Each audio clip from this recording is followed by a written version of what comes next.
Hello मंडळी, कशा आहात तुम्ही? माझं नाव ज्योती निक्कम. हे बघा निसर्ग किती छान दिसतो आहे. आजचा वार सोमवार, चला काहीतरी उपवासाचं मग बनवू. साध्या आणि सोपी पद्धत, लवकर बनतो. हे बघा साबुदाणा बनलेला आपला किती छान दिसतो आहे. चला मग बनवू. हे बघा मी साबुदाणा भिजू घातला होता 15 मिनिट अगोदर. ते माझ्याकडनं स्किप झालं. एक वाटी साबुदाणा घ्यायचा, त्याला चांगला 2 पाण्याने स्वच्छ धुवून टाकायचा आणि त्याच्यामध्ये पाणी टाकायचं 1 इंच बोटा एवढं वर येईल तसं. आणि 2 तासानंतर आपला साबुदाणा भिजून जातो. हे बघा भिजला आपला साबुदाणा छानपैकी. स्वच्छ पाण्याने धुवून टाकायचं, कारण की स्टार्च वगैरे त्याच्यावरचं सगळं निघून जातं. मग हे बघा दाबून पाहिलं तर किती मस्त भिजला आहे तो. हे बघा कसं सुट्टा सुट्टा झालं आहे मस्त. चला मग आता आपण बनवू. मी गॅस ऑन केला आहे, गॅसवर कढई ठेवली. आता इथं सामग्री बघून घेऊ आपण. 1 चम्मच तिखट घेतलं आहे, 1 चम्मच मीठ घेतलं आहे आणि 1 सपाट वाटी शेंगदाणे घेतले. साबुदाणा एवढे शेंगदाणे घ्यायचे किंवा कमी घ्यायचे. आणि 1 मोठ्या आकाराचा बटाटा घेतला आहे, 2 पाण्याने स्वच्छ धुवून घेतलं आहे. तुमच्या आवडीनुसार तुम्ही मिरच्या वगैरे टाकू शकता.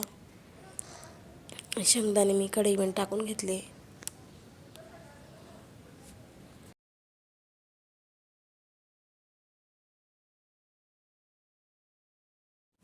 अगोदर मंद आचेवर होऊ दिले मी, मग नंतर मोठा फ्लेम केला आहे.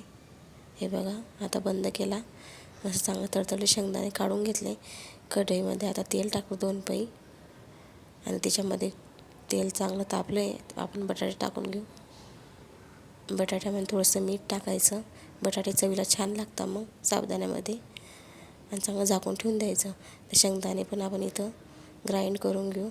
चांगले सालटे वगैरे काढून घेतले. आता साबुदाण्यामध्ये तिखट, मीठ आणि शेंगदाण्याचा कुट्टा चांगला मिक्स करून घ्यायचा. आणि इथं बघा आपले बटाटे चांगले झाले, तरी पण 5 मिनटं होऊ देऊ आपण कमी फ्लेमवर. आता बघा इथे एकजीव चांगला करून घेतलं आहे आपण. आता आपला बटाटा चांगल्या प्रकारे झाला आहे. त्याच्यामध्ये आपण टाकून देऊ साबुदाणा बटाट्यामध्ये.